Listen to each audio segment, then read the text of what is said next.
after like 5 years or four, I guess 4 years of everyone, all of us being told that, oh, hang on a minute, by Jeremy Corbyn being leader of the Labour Party, all that's going to happen is there's going to be this great purge where everybody to the right of Nikolai Bukharin is going to get removed from the party, and it's become this this completely electorally unviable leftist crank zone where the previous grand coalition of liberals and leftists and socialists and social democrats will completely fall apart as everybody gets purged from the party. And that the mandatory reselection was just a way in which everybody, all of the on the ground insurgent Trotskyist entryists from militant tendency are going to remove everybody they don't like and replace them all with trots, and they're going to turn into to CPGB Part 2, the Redux. And we were told that for ages, despite the fact that mandatory reselection is just a good thing, because it means that it always leaves new entrants, like young people, get more engaged in party politics because they can actually be able to unseat people who are kind of legacy candidates, right? So it gets young people back involved in politics again. Plus, it also ensures that there is always some level to which people who stand in constituencies have a democratic mandate. It was never a way, of trying to ensure that every single person on any kind of neoliberal in the party just got immediately deposed, because that clearly wasn't going to happen, as there was clearly a wide range of different opinions upon the member base of the Labour Party, although the member base is definitely to the left of the management. And we were told that for ages. That was going to happen during the Corbyn years. And even like the whiff of the idea of a reselection at the time was supposed to be the coming of the Great Purge of the Blairites. Now, that never happened, ever. It never happened throughout the entirety of that time. And we know now from the Ford report that despite there being some differences and disagreements, the leader of the opposition at least wanted to try and win. They wanted to try and work with the party, and they wanted to try and make sure they were in a position where they could implement some policy platforms by winning an election. And at the entirety of the time, we now know from the Ford report, the right were working against them. The right were diverting funds. The right were being the people who were frustrating the processes that were in place to try and ensure that Labour could win the next election and there could be some party unity, constantly undermined by the right of the party for the entirety of that time. And then, because of that, because of all of the time, because of the crappy Brexit referendum party to appease the Ramonas in the party, suddenly they lose in 2019. Keir Starmer then lies to the leadership, because it's fine. As far as the media are concerned, it's fine to lie to leftists. It's wrong to lie to everybody else, but the left are no longer legitimate political actors. And that's going to be an important point for the rest of this segment as well. And that now that they're in charge, those are the ones, people who are parachuting in candidates into seats that don't want them. Those are the ones who are removing people from long lists, like Maurice MacLeod, an activist who's been on the ground for an incredibly long time in Clapham and that kind of area. I forget the name of the it's Clapham, Camberwell and Peckham. That's the seat. He's been an activist on the ground. He's been a councillor for ages. He's clearly put his heart and soul into the party, right? He's well liked. He has political opinions that I agree with at the very least, but progressive opinions that are hardly outside of the party orthodoxy when it comes to the Labour Party. And he gets removed from the long list to be the future parliamentary candidate for that seat because he's liked a tweet from Caroline Lucas. That's it. That's the only reason they gave for him being removed. It's exactly what was being said in the Ford report about quote unquote trot hunting.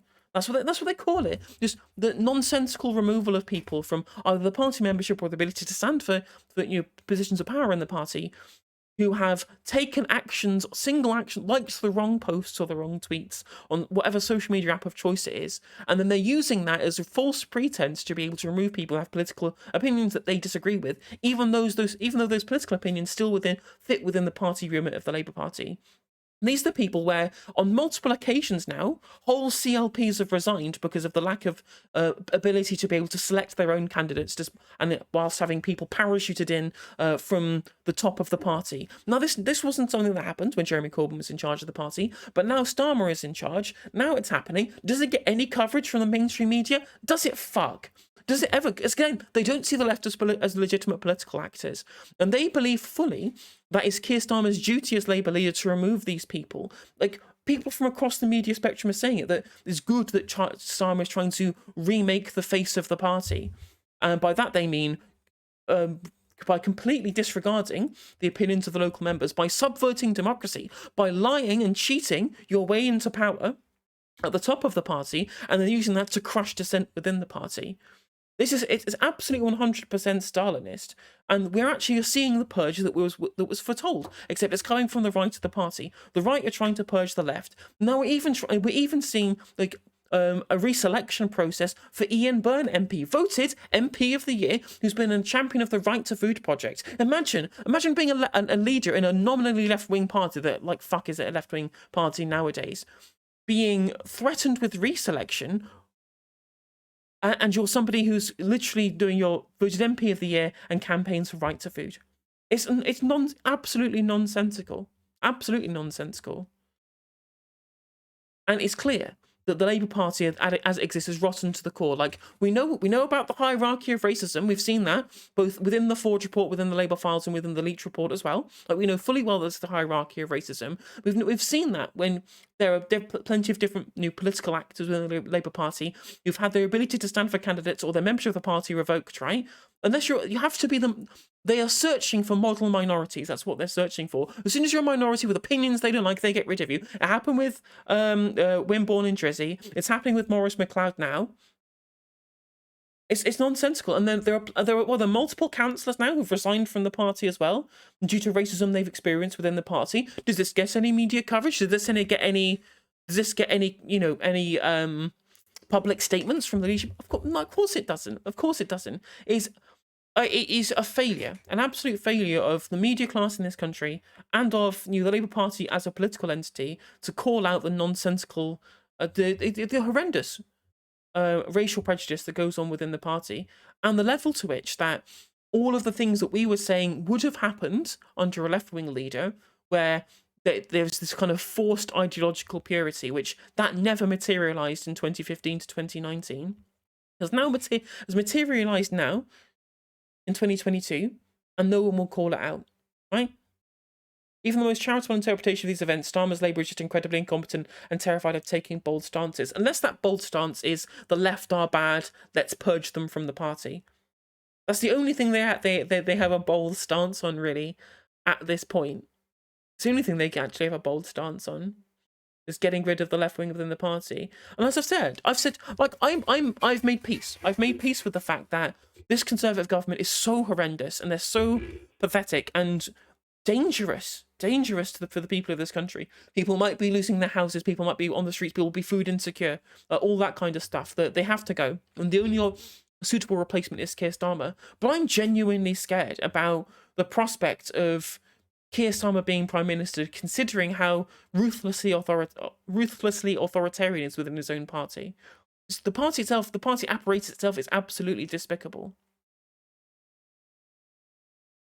And I don't know how. I really wish that in our elections, the parties got punished for things like this, like where local candidates got removed. They would get the actual replacement parachute candidate would get punished, like it happened with Australia with Christina Keneally, who lost her seat to an independent after she got parachuted in from a different constituency by the ALP. But it doesn't happen here. People are far too tribal and they don't recognise candidates for who they are, and it's incredibly frustrating to me. Incredibly frustrating. And having someone like Keir Starmer, who's clearly his only care is power. Right, he has no principles, no scruples, no ideological framework. He just wants to get into power, and that's all he cares about. And that's what you saw when somebody asked him what his favourite Labour Prime Minister was, and he just said, "Oh, anyone who wins." That's the only scruples that he has. Like, he couldn't distinguish between, even when asked to distinguish between Blair, Wilson, and Attlee, he couldn't make a choice because he has no political ideology. He has no pragmatic perspective on how to make the world better. All he has is let's win. Because he couldn't answer the question. If any dyed-in-the-wool Labour candidate, you have to say Attlee. If you answer the question with anything other than Attlee, how can you see yourself as being a Labour Party member? Like, out of all of those three prime ministers, like, even if you are a staunch Blairite who believes in the Blairite platform, you have to admit that the country was vastly improved under Attlee. and he did more positive things overall than Blair did, and that's for sure. Like he didn't invade Iraq for one thing. Like Starmer is ruthless, a ruthless, lying, the deceitful authoritarian, and the prospect of him as de facto prime minister, not just de facto prime minister, being a prime minister who will almost certainly have a huge, gargantuan majority, so much so that there's going to be no amount of opposition within his own ranks will bring that down. He will have a completely blank slate to do whatever he wants.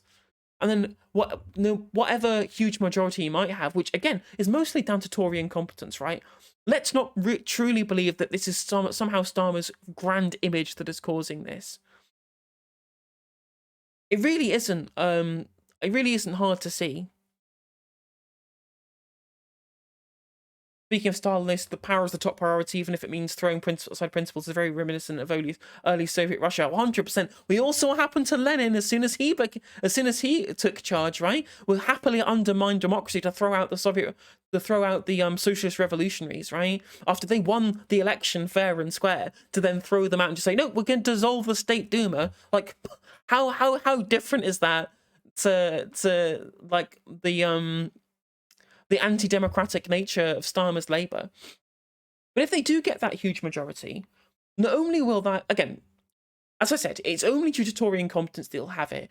When you look at the actual opinion polling of Starmer as a person, he beats the Tories, but he doesn't have a great rating himself. I mean, there was even a focus group that was done from floating voters in Swindon. They all had bad things to say about him. It's clear that his political and personal platform is not well liked. He's not a well liked figure within the UK political sphere, but obviously he's the only alternative at this point to a shambolic Tory government that's just destroyed the country overnight, basically. Which, fair, I get that. But he's not promising anything radical, which obviously, I mean, guess people in the country, I guess, don't really want, but he's not liked. People don't want to see him as prime minister in general. His approval ratings are low.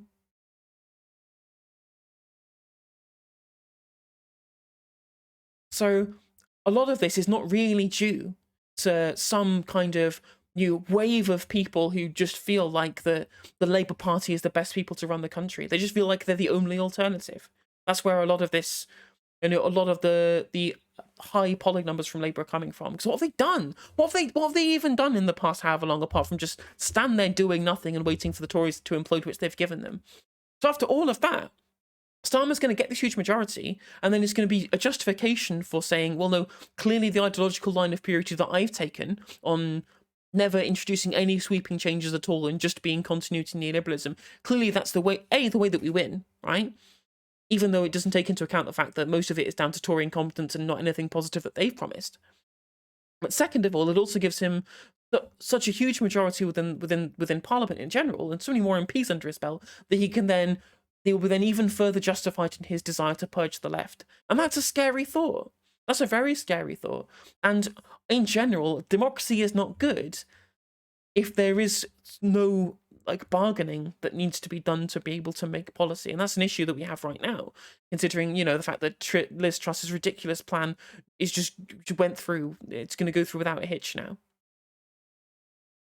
I mean, to be fair, even then, there was probably going to be theoretically enough of the huge majority of Tories who would have been able to oppose the budget, but I digress. They'd have to be a huge number to be able to oppose it, given the majority that they have. And the Labour are looking at even higher majority. There's going to be the only way to stop any amount of if, for example, Starmer did want to introduce some draconian policy, maybe, for example, something that might be incredibly transphobic, for example, which is definitely not outside of his wheelhouse, considering the things that him and his front bench have said on TV outside of Angela Rayner, who's the only real properly trans-positive frontline politician in Labour, apart from maybe Emily Thornberry.